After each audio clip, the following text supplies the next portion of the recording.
കേട്ടറ്റ് Malayalam 1, 2, 3 PSC എഴുതുന്ന എല്ലാ കൂട്ടുകാർക്കും ഏറെ പ്രയോജനപ്രദമായ ഒരു വീഡിയോ ആണിത്.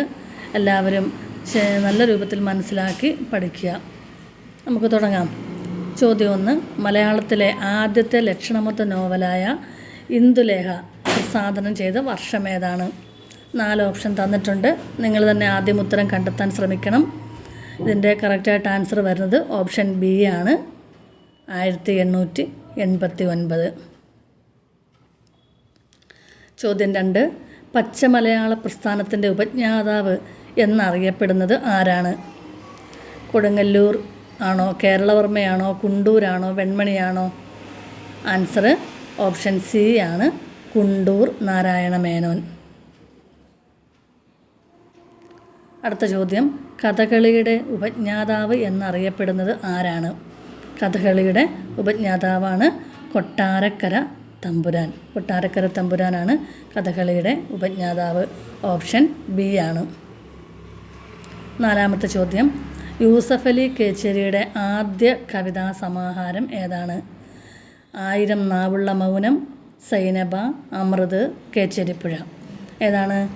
ഓപ്ഷൻ എ ആണ്, 1000 നാവുള്ള മൗനം എന്നതാണ് കറക്റ്റായിട്ട് വരുന്ന answer. 5.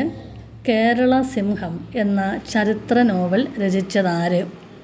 CV Raman Pillai, Kappana Krishna Menon, Sardar KM Panikkar, AR Rajaraja Varma. ശരിയായ ഉത്തരം ഓപ്ഷൻ സി ആണ്, സർദാർ KM പണിക്കർ. 5 ചോദ്യങ്ങൾ ഇപ്പോൾ കഴിഞ്ഞിരിക്കുകയാണ്. നിങ്ങൾക്ക് എത്ര മാർക്ക് കിട്ടിയെന്നുകൂടി എഴുതി വെക്കുക. 6. പുന്നപ്ര വയലാർ സമരത്തിൻ്റെ പശ്ചാത്തലത്തിൽ P. ഭാസ്കരൻ രചിച്ച പ്രശസ്തമായ വിപ്ലവ കവിതാ സമാഹാരം ഏതാണ്?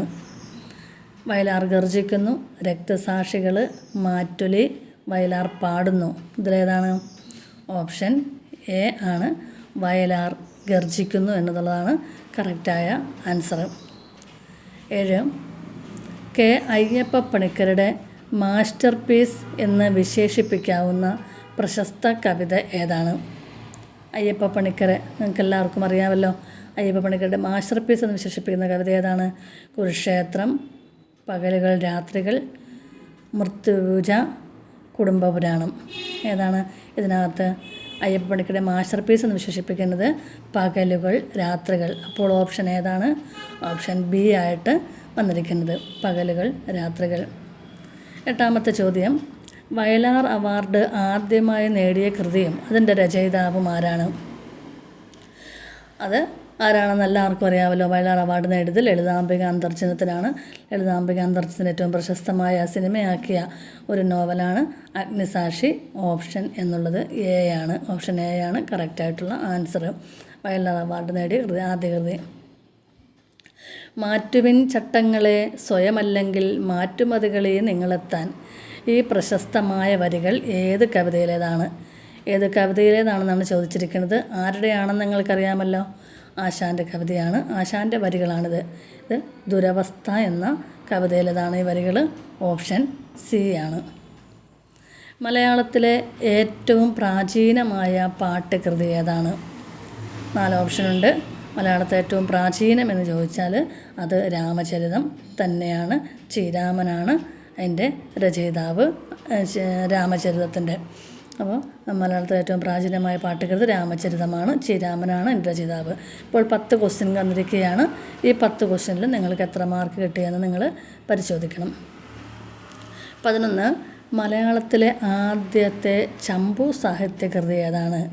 ആദ്യത്തെ ചമ്പു സാഹിത്യകൃതിയും ഓപ്ഷൻ ബി ആണ് കറക്റ്റ് ആൻസർ. ഏതാണ്? രാമായണം ചമ്പുവാണ് മലയാളത്തിലെ ആദ്യത്തെ ചമ്പു സാഹിത്യകൃതി. 12. മലയാളത്തിലെ ആദ്യത്തെ ഹാസ്യ നാടകം ഏതാണ്? അത് 4 ഓപ്ഷൻ കൊടുത്തിട്ടുണ്ട്. പ്രഹസന മാല, ചക്കീചങ്കരം, കല്യാണി നാടകം, സുഭദ്രാർജുനം. ഇതിലേതാണ് മലയാളത്തിലെ ആദ്യത്തെ ഹാസ്യ നാടകം? ഇതിൻ്റെ രചയിതാവ് ആരാണെന്ന് കൂടി ഞാൻ പറയാം. അപ്പോൾ നിങ്ങൾക്ക് ഓപ്ഷൻ കിട്ടുമെന്ന് നോക്കണം. രാമക്കുറുപ്പ് മുൻഷിയാണ് ആ കൃതിയുടെ രചയിതാവ്. ഇന്ന് പറഞ്ഞു നോക്കിയേ ആരാണെന്ന്. കിട്ടിയോ? ആൻസർ കിട്ടിയോ? ഓപ്ഷൻ ബി ആണോ എല്ലാവർക്കും കിട്ടിയത്? എങ്കിൽ കറക്റ്റായ ആൻസറാണ്. മുൻഷി രാമക്കുറുപ്പ് എന്ന ചക്കി ശങ്കരം എന്നതിൻ്റെ രാമക്കുറുപ്പ് മുൻഷിയാണ് ചക്കി ശങ്കരം എന്ന ആദ്യത്തെ ഹാസ്യ നാടകം എഴുതിയത്. 13. പ്രശസ്ത കവി വയലാർ രാമവർമ്മയുടെ സഞ്ചാര സാഹിത്യ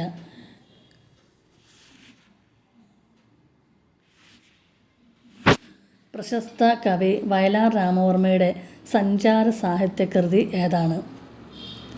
സഞ്ചാര സാഹിത്യം അല്ലേ? ഏറ്റവും കൂടുതലായിട്ട് സഞ്ചാര സാഹിത്യം എഴുതിയത് നമുക്കറിയാം. സഞ്ചാര സാഹിത്യങ്ങളിലെല്ലാം കുലപതി എന്നറിയപ്പെടുന്നത് എസ്.കെ. പൊറ്റക്കാടാണ്. അപ്പോൾ വയലാർ രാമവർമ്മയും ഒരു യാത്രാവിവരണം, സഞ്ചാര സാഹിത്യകൃതി എന്ന് പറഞ്ഞാൽ യാത്രാവിവരണമാണ് എഴുതിയിട്ടുണ്ട്. ഏതാണ് ആൻസർ?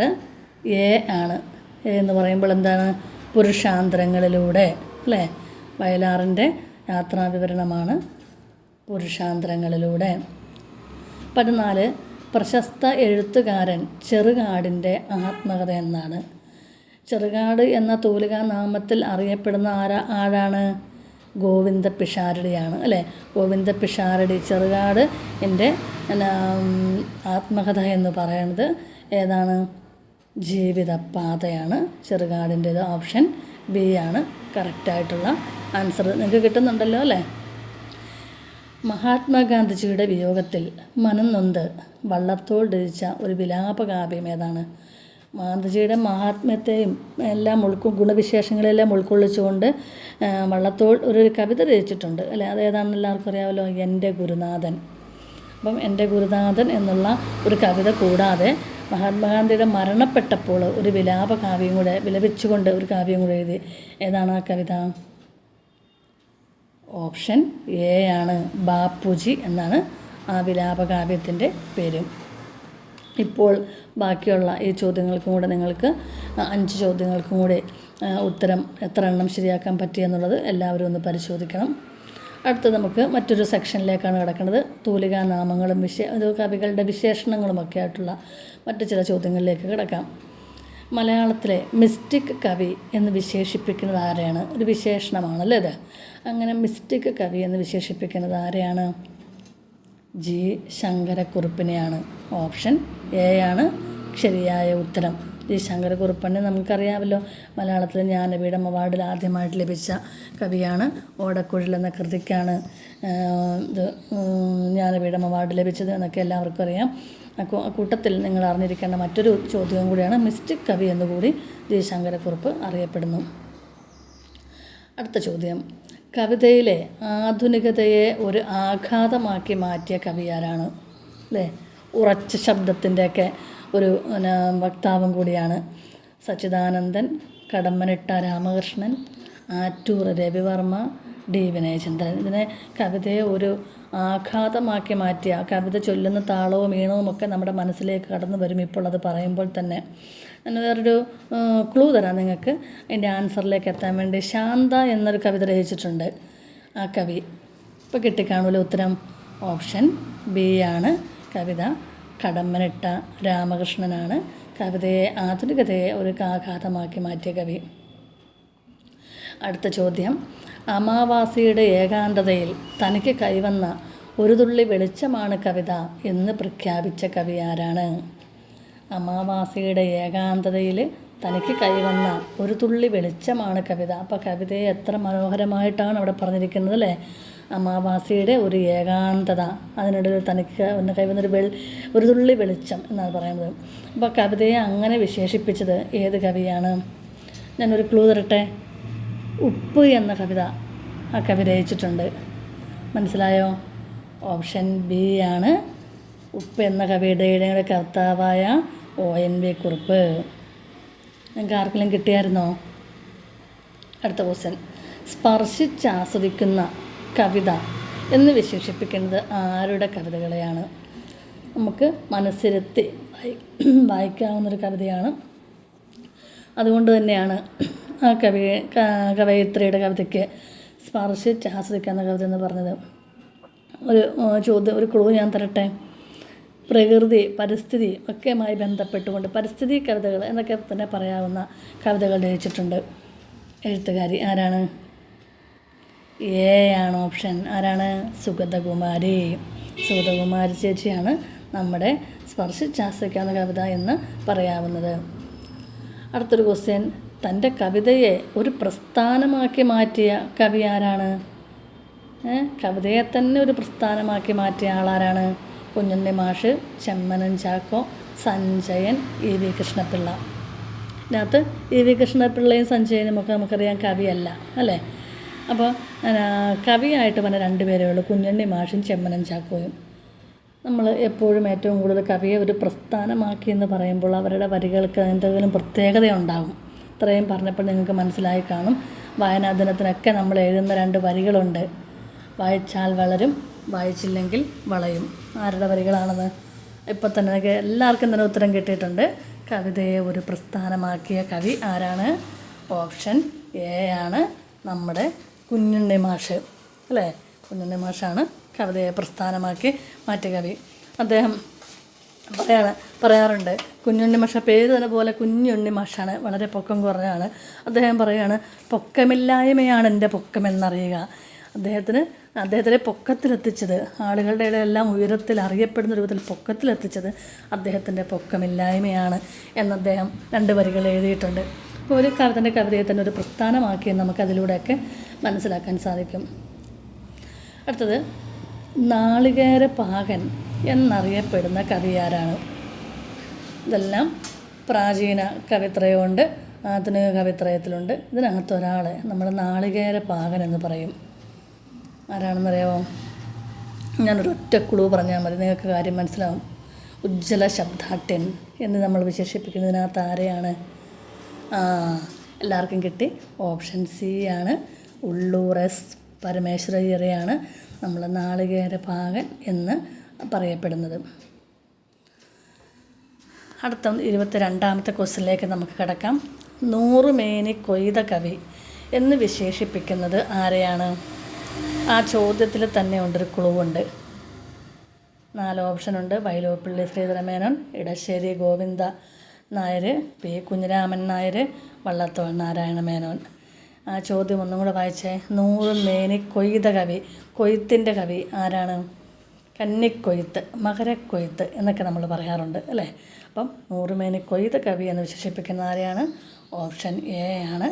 വൈലോപ്പിള്ളി ശ്രീധരമേനോനാണ് ആ വിശേഷണത്തിന് അർഹതപ്പെട്ടതും. അടുത്തത്, കേരള വ്യാസൻ എന്ന് അറിയപ്പെടുന്ന കവി ആരാണ്? കേരള വ്യാസൻ ആരാണ്? ഇപ്പോഴെല്ലാവർക്കും തെറ്റിപ്പോകും. കേരളവർമ്മ വലിയ കോയത്തമ്പുരാനാണോ കൊടുങ്ങല്ലൂർ കുഞ്ഞിക്കുട്ടൻ തമ്പുരാനാണോ എന്നുള്ളത് ഒരു കൺഫ്യൂഷൻ വരാം. അപ്പം നിങ്ങളത് മനസ്സിലിരുത്താൻ വേണ്ടി കൊടുങ്ങല്ലൂർ വ്യാസൻ എന്ന് പറയുക. കേരള വ്യാസൻ എന്ന് പറയണ്ട, കൊടുങ്ങല്ലൂർ വ്യാസൻ എന്ന് പറഞ്ഞാൽ മതി. അപ്പം നമ്മുടെ ഭാഗത്തിൽ ആ കേരള വ്യാസൻ എന്ന ചോദ്യം കേൾക്കുമ്പം തന്നെ നമ്മുടെ മനസ്സിലേക്ക് അതിൻ്റെ ഉത്തരവും വരും. കൊടുങ്ങല്ലൂർ കുഞ്ഞിക്കുട്ടൻ നമ്പുരാൻ എന്ന ഓപ്ഷൻ ബിയിലുള്ള കവിയാണ് കേരള വ്യാസൻ എന്ന വിശേഷണത്തിന് അർഹതപ്പെട്ടത്. 24.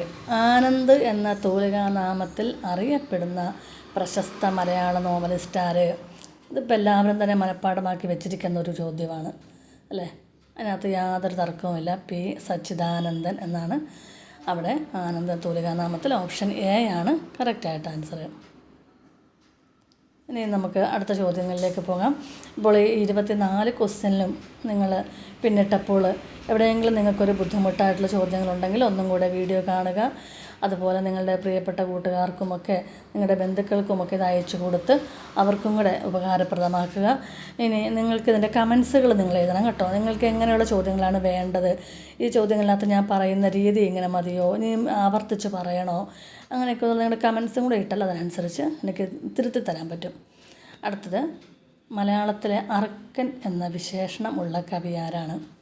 മലയാളത്തിലെ അറുക്കൻ എന്ന വിശേഷണമുള്ള കവിയാണ്. ഞാൻ ക്ലൂ തന്നു കഴിഞ്ഞാൽ നിങ്ങൾക്ക് കുറച്ച് കിട്ടാൻ ബുദ്ധിമുട്ടുണ്ട് അല്ലേ. ഇത് സാധാരണ നമ്മൾ ആ കവിയെ പരിചയപ്പെടുമ്പോൾ പറയുന്നതല്ല, പ്രാചീന കവിത്രയമാണ്. ഇനി ഞാൻ എന്താ ക്ലൂവാണ് നിങ്ങൾക്ക് തരേണ്ടത്? പ്രാചീന കവിത്രയമാണ്. മലയാളത്തിലെ ഏറ്റവും വലിയ ബൃഹത്തായ മഹാകാവ്യം എഴുതിയൊരു കവിയാണ്. ഒരു പകുതി പേർക്കോളം കിട്ടിയിട്ടുണ്ട്. അത് പറഞ്ഞപ്പോൾ മലയാളത്തിലെ ഏറ്റവും ബൃഹത്തായ മഹാകാവ്യം ഏതാണ്? ഇതിലൂടെ നിങ്ങൾ മറ്റൊരു ചോദ്യത്തിന് ഉത്തരം കൂടെ പഠിക്കുകയാണ്. കൃഷ്ണഗാഥ. ഇനിയിപ്പം ഞാൻ പറയണ്ടല്ലോ ഉത്തരം ഏതാണെന്ന് ഞാൻ പറയുന്നില്ല, നിങ്ങൾ തന്നെ പറഞ്ഞ് എഴുതി കാണിക്കണേ ഉള്ളൂ. ഓപ്ഷൻ അത് ഞാൻ പറയണില്ല, നിങ്ങൾ തന്നെ പറഞ്ഞു കഴിഞ്ഞു. എന്നാലും ഞാൻ പറഞ്ഞേക്കാം അല്ലേ. ഓപ്ഷൻ എ ആണ്, ചെറുശ്ശേരിയാണ്. ഇനി മറ്റൊരു വിഭാഗത്തിലേക്കാണ് നമ്മൾ കിടക്കുന്നത്, സി വിഭാഗം. ശ്രീ വ്യാകരണം കൂടി നമുക്ക് നോക്കാം. എല്ലാ വിഭാഗക്കാരും കേട്ടിട്ട് 1, 2, 3 PSCക്കാർക്കും സെറ്റുകാർക്കുമൊക്കെ നമുക്ക് വ്യാകരണം ചോദിക്കാറുണ്ട്. അപ്പം നമുക്ക് കുറച്ച് വ്യാകരണം കൂടി പഠിക്കാം. മലയാള ഭാഷയുടെ വ്യാകരണ ഗ്രന്ഥമായ കേരള പാണിനിയം രചിച്ചതാണ്. അത് ഇച്ചിരി പ്രധാനപ്പെട്ടൊരു ചോദ്യമാണ്, അതുകൊണ്ട് തന്നെ ആവർത്തിച്ചത് ചോദിക്കുന്നത്. അതിനകത്തിന് തർക്കമൊന്നുമില്ല. ഓപ്ഷൻ സി ആണ്, AR രാജരാജവർമ്മയാണ് കേരള പാണിനിയം എന്ന കൃതി രചിച്ചത്. കേരള പാണിനി എന്നറിയപ്പെടുന്നതും AR രാജരാജവർമ്മയാണ്. 2 പദങ്ങൾ ചേരുമ്പോൾ ഒരക്ഷരം പുതുതായി ഉണ്ടാകുന്ന സന്ധി ഏതാണ്? 2 അക്ഷരങ്ങൾ തമ്മിൽ 2 പദങ്ങൾ തമ്മിൽ ചേരുമ്പോൾ പുതുതായി ഉണ്ടാകുന്ന സന്ധി ഏതാണ്? ലോപസന്ധി, ആഗമസന്ധി, ആദേശസന്ധി, ദ്വിത്വസന്ധി. ഈ 4 സന്ധികളാണ് നമുക്ക് മലയാളത്തിലുള്ളത് അല്ലേ. ഇതിലേതാണ് നിങ്ങൾ ഓരോന്നും അത് എടുത്ത് നോക്കണം. ലോപസന്ധി എന്ന് പറഞ്ഞിട്ട് അതിന് ഉദാഹരണം നിങ്ങളുടെ മനസ്സിൽ കൊണ്ടുവരണം. അപ്പോൾ 2 പദങ്ങൾ ചേർന്നപ്പോൾ അതിനകത്ത് 3ാമതൊരെണ്ണം വന്നോ എന്ന് നോക്കുക. എന്താണ്? കാറ്റ് പ്ലസ് ഇല്ല, കാറ്റില്ല. അതിനകത്ത് വന്നോ? വന്നിട്ടില്ല അല്ലേ. ആകെ 4 അക്ഷരം ഉണ്ടായിരുന്നു, ഒരെണ്ണം പോവുക ചെയ്തത്. അങ്ങനെ പോയാൽ അത് ലോപസന്ധിയാണ്. അടുത്തത് ആഗമസന്ധിയാണ്. അതിനൊരു ഉദാഹരണം മനസ്സിൽ വന്നേ. തിരു പ്ലസ് ഓണം, തിരുവോണം. അതിനകത്ത് നോക്കിക്കേ, ആരെങ്കിലും പുതുതായിട്ടൊരെണ്ണം വന്നോന്ന്? വന്നു അല്ലേ. വ എന്ന അക്ഷരം വന്നു. അപ്പം നമുക്കതിനെ മനസ്സിലാക്കാൻ സാധിക്കുന്നത് 2 പദങ്ങൾ ചേരുമ്പോൾ ഒരക്ഷരം പുതുതായി ഉണ്ടാകുന്ന സന്ധി ഏതാണ് എന്ന് ചോദിച്ചാൽ ആൻസർ ഏതാണ്? ഓപ്ഷൻ ബി ആണ്, ആഗമസന്ധി. അടുത്ത ചോദ്യം, പുകയില എന്നത് ഏത് ഭാഷയിൽ നിന്നും മലയാളത്തിൽ എത്തിയ പദമാണ്? ഇങ്ങനെയുള്ള ചോദ്യങ്ങളൊക്കെ പരീക്ഷയ്ക്ക് മാത്രമല്ല കേട്ടോ, ഇൻ്റർവ്യൂകളിലും ചോദിക്കും. അപ്പോൾ നിങ്ങൾ കേട്ടതിനത് PSC ഒക്കെ പരീക്ഷ എഴുതി പഠിച്ചു കഴിഞ്ഞിട്ട് ഇൻ്റർവ്യൂ ഉണ്ട്. ആ ഇൻ്റർവ്യൂ ബോർഡ് ചോദിക്കുന്ന ഒരു ചോദ്യമാണ്, പുകയില എന്നത് ഏത് ഭാഷയിൽ നിന്നും മലയാളത്തിലെത്തിയ പദമാണ്? ആൻസർ ഓപ്ഷൻ ഡി ആണ്, പോർച്ചുഗീസ്. ഓപ്ഷൻ ഡി ആണ് കറക്റ്റ് ആൻസർ. ഒരു ഡി വിഭാഗത്തിലേക്ക് നമുക്ക് കിടക്കാം. ഒരു പദശുദ്ധി ഒന്ന് നോക്കാം, ഒരു ശൈലി നോക്കാം. അഗസ്ത്യരസായനം എന്ന ശൈലി അതുകൊണ്ട് അർത്ഥമാക്കണം എന്താണ്? നിങ്ങൾ അഗസ്ത്യരസായനം എന്ന മരുന്ന് കേട്ടിട്ടുണ്ടാവും അല്ലേ. ആയുർവേദ കടകളിൽ ചെല്ലുമ്പോൾ ചുമ, കഫക്കെട്ടുമൊക്കെ നല്ലപോലെ ഉള്ളവർ, ശ്വാസം മുട്ടുമൊക്കെ ഉള്ളവർക്ക് കൊടുക്കുന്ന ഒരു മരുന്നാണ് അഗസ്ത്യരസായനം. അപ്പം അതൊരു ശൈലിയാണ്. അതിൻ്റെ അർത്ഥം എന്താണ്? ഒരിക്കലും തീരാത്തത് അല്ലെങ്കിൽ ദീർഘകാലം നീണ്ടു നിൽക്കുന്നത് എന്നുള്ള അർത്ഥമാണ് അഗസ്ത്യരസായനം എന്ന ആ ശൈലി കൊണ്ട് ഉദ്ദേശിക്കുന്നത്. അതൊന്ന് പ്രത്യേകം മനസ്സിലാക്കി വയ്ക്കുക. അതുപോലുള്ള ശൈലികൾ പരീക്ഷയ്ക്ക് ചോദിക്കാറുമുണ്ട്. താഴെ പറയുന്നതിൽ ശരിയായ പദരൂപം ഏതാണ്? വിദ്വാൻമാർ, വിദ്വാൻ, വിദ്വാൻമാർ, വിദ്വാൻമാർ. ഇതെല്ലാം വിദ്വാൻമാർ കൂടുതലും വന്നിരിക്കും അല്ലേ. അപ്പം വിദ്വാൻമാർ എന്ന് എഴുതുന്നത് എങ്ങനെയാണ് എന്ന് നോക്കുക. അപ്പം ഏറ്റവും താഴെയുള്ളതാണോ, അത് ഏറ്റവും ആദ്യം ഉള്ളതാണോ, അതോ വിദ്വാൻ എന്ന് പറയുന്നതാണോ ശരിയായ പദരൂപമായിട്ട് പറയുന്നത്? ഓപ്ഷൻ സി ആണ്, വിദ്വാൻമാർ എന്നതാണ് ഏറ്റവും ശരിയായ ഉത്തരമായിട്ട് വന്നിരിക്കുന്നത്, കറക്റ്റായിട്ട് വന്നിരിക്കുന്നത്. ഞാൻ പറഞ്ഞല്ലോ, നിങ്ങളിത് ഇഷ്ടപ്പെട്ടവരൊക്കെ സബ്സ്ക്രൈബ് ചെയ്യുക. നിങ്ങൾക്ക് ഇനിയും ഇതുപോലെ പുതിയ ചോദ്യങ്ങളുമായിട്ട് വരാം. കൂടാതെ നിങ്ങൾ കമൻറ്റുകൾ എഴുതണം കേട്ടോ. അതിനനുസരിച്ച് എനിക്ക് മാറ്റങ്ങൾ വരുത്തി പുതിയ ചോദ്യങ്ങൾ തയ്യാറാക്കി നിങ്ങൾക്ക് സഹായിക്കുകയും കൂടി ചെയ്യാം. ഓക്കെ.